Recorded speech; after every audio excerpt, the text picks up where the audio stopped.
Ak si v posledných rokoch nežil v jaskyni, tak si pravdepodobne už niekedy počul o umelej inteligencii, chatbotom a všetkého okolo toho. Dnes ich už existuje pomerne veľa a každá je v niečom trošku odlišná, no jednu vec majú všetky spoločnú a to sú dáta a algoritmy. Čo sú to algoritmy, ako funguje umelá inteligencia a aké to má uplatnenie v budúcnosti, toto a veľa ďalšieho si stručne rozoberieme v dnešnom videu. Umelá inteligencia, skrátené AI, je v podstate schopnosť strojov, ktorá vie pomocou algoritmov a systémov napodobňovať ľudské činnosti, ako je uvažovanie, učenie sa alebo pomáhanie v mnohých odvetviach. Celé to funguje v podstate tak, že umelé inteligencie kombinujú obrovské množstvo údajov a využívajú inteligentné algoritmy na zisťovanie vzorov a funkcií v dátach, ktoré analyzujú. Či po nejakom spracovaní údajov systémy umelej inteligencie testujú a merajú tak svoj výkon a pomocou výsledkov získavajú ďalšie odborné znalosti. Táto schopnosť systémov, ktorá pracuje nepretržite 24 hodín, im umožňuje rýchlo spracovávať milióny úloh,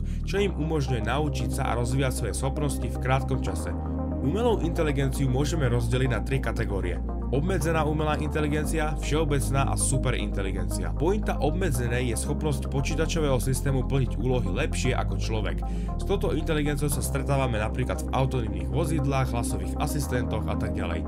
Všeobecná má schopnosť prekročiť úroveň ľudskej inteligencie a plniť úlohy ako rozpoznávanie a riešenie problémov, no a superinteligencia by do budúcna mala byť schopná premýšľať na úplne inej úrovni než ľudia. Umelá inteligencia sa potom ešte delí na 2 typy: softvérová a zabudovaná. Softvérová sú napríklad virtuálni asistenti, vyhľadávači, systémy rozpoznávania rečí, tváre a tak ďalej. Zabudovaná sú roboti, autonómne autá, drony, internet a podobne.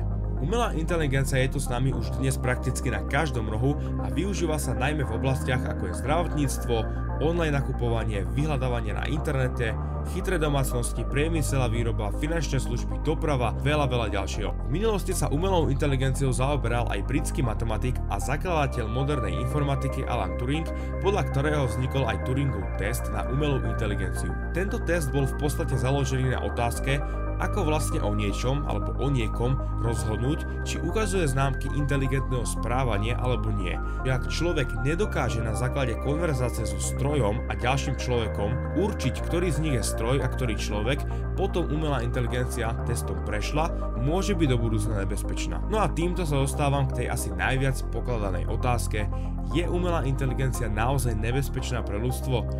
No, to si už potom rozoberieme v nejakom ďalšom videu.